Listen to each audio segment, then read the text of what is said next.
Kako pa imate tule v bistvu s cateringom narejeno? Imate to neke določene ponudnike ali je zelo prosta izbira para? Kako to v bistvu na vaši lokaciji poteka? To je tudi ena izmed stvari, ki smo se jih naučili. Torej, mi zdaj parom ponudimo seznam pogodbenih cateringov. To so cateringi, ki smo jih mi in preverjali, s katerimi dolg časa že sodelujemo in točno vemo, kaj se od njih tudi oni točno vejo, kaj se od njih pričakuje. Tako da v bistvu pri nas par dobi seznam pogodbenih izvajalcev, potem se pa na podlagi kriterijev, ki jih par ima, sam odloči, katerega izmed teh cateringov želijo imeti na svoji poroki.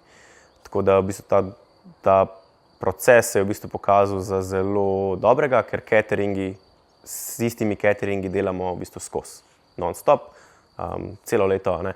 In potem te cateringi točno vejo, kaj rabijo, kaj morajo pripeljati, česa tukaj gor nimajo, koliko rabijo ljudi, vejo, kdaj lahko pridejo, kdaj morajo iti in vse ostalo. In je v bistvu zadeva zelo utečena in potem tudi za par je veliko bolj enostavno, ker jim točno oni lahko povejo, kaj postaviti, kako postaviti, tudi oni imajo tukaj ogromno izkušenj, ne glede na prejšnje poroke, ki so jih imeli.